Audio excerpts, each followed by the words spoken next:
What's going on, everybody? It's me, your guy, Josh Man, who reviews movies. Now, I have been seeing some of those newfangled movies recently, and I decided I wanted to talk about them. And so today, we're going to discuss Wonder Woman 1984 and Soul, because they've come out recently, and I'm trying to appease that algorithm talking about recent films. But let's just jump straight into it, I reckon. Let's just get talking about these movies. Whoa! Okay, so first off, Wonder Woman 1984. I'm not gonna beat around the bush. This is a bad movie.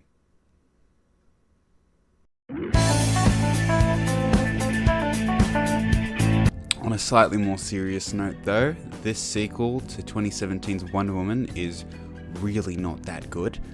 Which isn't to say that the first film is very good either, but I think the biggest disappointment is that pretty much nothing has been learned from the first film, basically. The story is messy, oddly political, and revolves around like one central MacGuffin, because of course it does, because it's another superhero movie.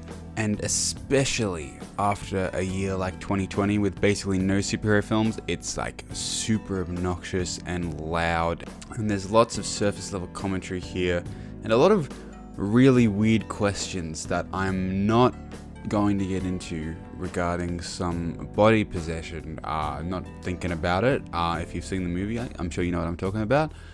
But let's just leave that and move on with our lives. As much as everyone agrees that Gal Gadot does look the part for Wonder Woman, I think that's about where her talent for the role ends, or her talent in general, really, just to be completely honest. She has a really hard time acting in this film, or any film. But thankfully for her, more characters are given focus than the first film, so it's a much more ensemble piece. But she is still Wonder Woman, so she does get a significant amount of screen time. And it would also help if the other characters were like good, I guess. I mean, Kristen Wiig plays Cheetah in this film, which when I heard that, I actually was like, no way that did they cast Kristen Wiig, comedy actress, for this role, but they did. The first half of this film, she's like some quirky nerd gal. She seems to be really jealous of Wonder Woman. But then she, in the second half, is like a completely different character, and it's like just cold as hell, and like a borderline sociopath. I mean, oh my god, it's like really comes out of nowhere, quite frankly. And Maxwell Lord, played by Pedro Pascal, is just okay, quite frankly. I mean, it would help if the script was any better, but his performance, I feel, is just lacking a really strong hook. But thankfully, we do have Chris Pine back in this film again, in a way that I'm not going to talk about because it's weird and I don't like it. But he does have charm just seeping out of every pore of his body, and he makes the film legitimately more watchable. There's a good like half an hour of this film which is basically just Steve and Diana exploring the 80s, and like it's really fun. Like it was actually a really good part of the movie, and it's the sort of thing where you can tell Patty Jenkins is like a character director. She's not meant to be working on these major blockbuster films like she is.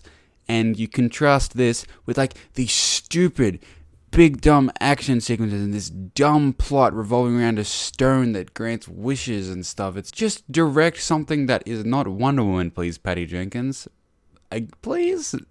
Like you're really good at the human drama stuff, but everything else, it's not very good. But apart from that one half an hour period where everything just kind of worked for me, the rest of the film is pretty bad. I mean, the cinematography and music is all super bland, very superhero movie-esque.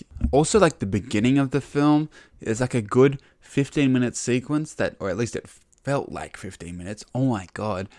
that has like no bearing on the rest of the film, and it's almost like they remembered it was called 1984 right at the end, so they threw in all this stuff about truth and whatnot, like they were trying to replicate some George Orwell stuff, I don't know. And there's like, let me just complain for a second, there's like, they don't take advantage of the 80s setting at all. Like, it's not very hard to take advantage of an 80s setting, as we've seen in recent years, right, with the rise of Stranger Things and whatnot. Just chuck in a couple of 80s songs, you know, a couple of original soundtrack pieces with a bunch of synths, people wearing friggin' pastel stomach high pants or whatever they did in the 80s, some frizzy hair, some long dudes with hair, tall dudes with long hair, sorry. And they just don't take advantage of it at all. Like, they don't do anything with the fact that it's in the 80s. Like, I just don't understand. If you're gonna call it Wonder Woman 1984, why wouldn't you do that? And they went so hard on all the costumes and stuff in the first film to make it seem like it was in World War I. I just don't understand why you didn't take advantage of the 80s! So I wouldn't outright recommend Wonder Woman 1984, not by a long stretch of the imagination. But, I mean, if you do get dragged along to see it, by some means, there are much worse ways that you could be spending your time and money. But I am going to have to give Wonder Woman 1984 a 4 out of 10. Now, let's bloody talk about Soul, the new Pixar film. Woo! Starring Jamie Foxx, Tina Fey, and Daveed Diggs for like 2 minutes. Soul is a really great film, just back to front. It's about the story of Joe Gardner, a middle school music teacher who is struggling with his job and trying to land a gig as a jazz player. When he does finally land that gig, however, he dies for real. Like he falls down like a sewage shaft and he just dies. I was like, holy crap, he's dead. Joe is, of course, furious about this because there are no greater inconveniences than being dead.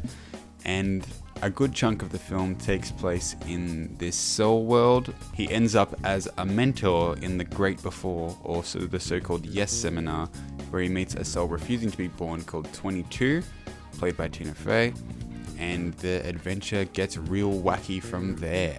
This is definitely a Pixar film that feels a lot more adult than a lot of the other ones that I've seen. I would say it's probably one of the ones that feels like it's made for adults more than made for kids, with stuff that adults can enjoy. And there's stuff that kids can enjoy here as well, and there's definitely some goofy stuff. But I'm sure that this is one of those films that for a young person is probably going to change their perception of what animation and even film could really be. Because it is really genuinely a special film in that regard. And that's because of how adult its themes are.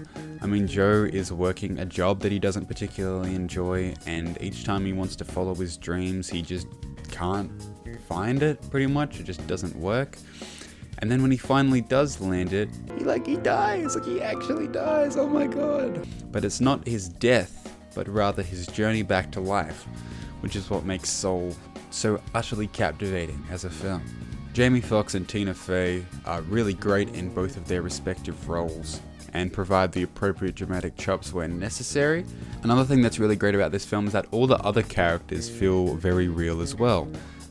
There's this one scene in a barbershop that is really genuinely great because all of these characters feel so alive in this world. It feels like such a realized place to be in.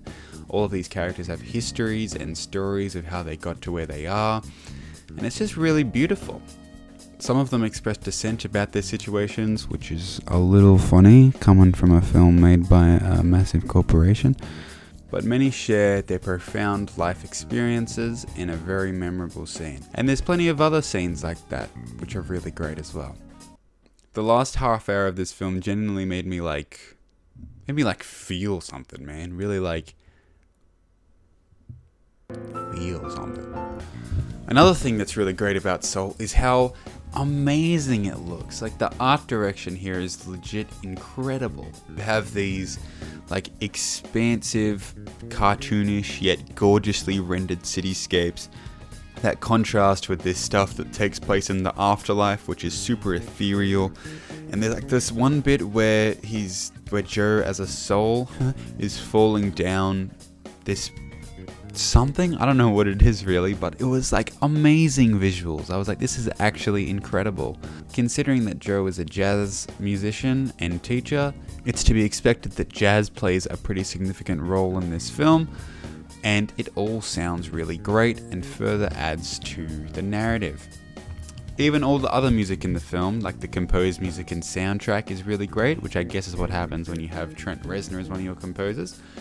But it was just fantastic. Like, everything about it just seemed to work really well. All the characters and voice acting was super charming. And really, my only complaint is maybe that the ending was like a little bit rushed, or that it was a little too happy almost, but it's also like I don't really know if I would have wanted another ending at the same time. So that's kind of all I have in terms of a first watch of this film with my complaints. But Soul is really good. And if you've got Disney Plus, you should definitely watch it. And if you don't have it, well, sign up for that free trial, baby, and watch it ASAP, because it's really good and it's not one that you're going to want to miss. And that is why I think Soul deserves a good old 9 out of 10. Alrighty, thank you for watching. Now that we are here at the end of the video, I'm going to do the usual thing, which is to ask you to like, subscribe, ring that bell, leave a comment about how dumb and stupid I am if you feel so inclined, and if you look on screen, you'll be able to look at my channel or watch some of my other reviews if you haven't seen them and if you're feeling really nice. But anyway, thanks again for making it this far, and I will see you again very soon. Bye bye!